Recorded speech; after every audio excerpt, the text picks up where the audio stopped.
Kila mtu analo jukumu la kuliombea taifa. Kila mtu ana jukumu la kuliombea taifa. Haijalishi umeokoka hujaokoka, ni lazima kila mtu aliombee taifa. Ukitazama katika kitabu cha Timotheo wa kwanza, sura ya 2 na mstari wa 1, anasema hivi: basi kabla ya mambo yote nataka dua na sala na maombezi na shukrani zifanyike kwa ajili ya watu wote.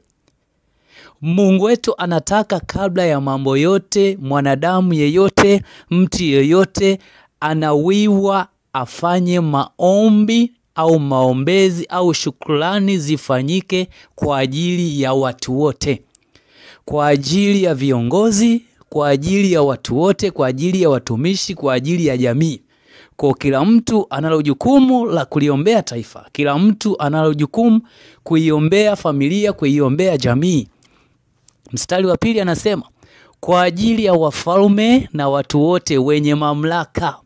Kwa ajili ya wafalme wote wanaotawala na kwa ajili ya watu wote wenye mamlaka. Bwana Yesu asifiwe. Kwa hiyo tuna jukumu kubwa sana watumishi kama watumishi, tuna jukumu kubwa sana kama watu wote kuliombea taifa ili likae katika ustawi, likae katika furaha, katika amani, katika upendo. Ni lazima kila mtu ashike nafasi yake, kila mtu aplay part yake, kila mtu asimame katika kusudi lake la kuomba.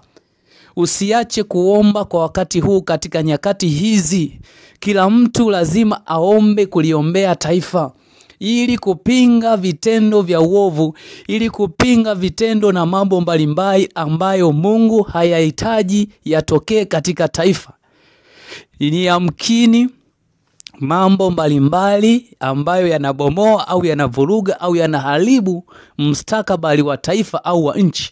Kwa hiyo sisi tukiwa kama watumishi, sisi tukiwa kama watu tunaoishi hapa nchi ya Tanzania, ni lazima kuomba kwa ajili ya taifa letu, kwa ajili ya watu wote wenye mamlaka, kwa ajili ya viongozi. Tuna wajibu wa kuliombea bunge, tuna wajibu kuliombea bunge na mahakama na serikali yote. Tuna wajibu wa kuwaombea viongozi wa ngazi za juu, ngazi za kati mpaka ngazi za chini. Tuna wajibu wa kuwaombea viongozi wote. Hii ni Biblia inasema kwamba kabla ya mambo yote ni lazima tufanye maombi, tufanye shukrani, kuwaombea watu wote ili wakae katika ustawi, ili watu wakae katika mwenendo na katika utaratibu mzuri. Mstari wa 3 anasema, hili ni zuri nalo la kubalika mbele za Mungu Mwokozi wetu. Hili ni jambo zuri, kila mmoja akitambua kwamba analo jukumu, analo kusudi la kuliombea taifa, analo kusudi kuwaombea viongozi wenye mamlaka, kuombea wafalme wote. Anasema Mungu kwamba hili ni jambo zuri kabisa na linampendeza yeye Mungu Mwokozi. Linapendeza kwa wanadamu, linapendeza kwa Mungu mwenyewe pia.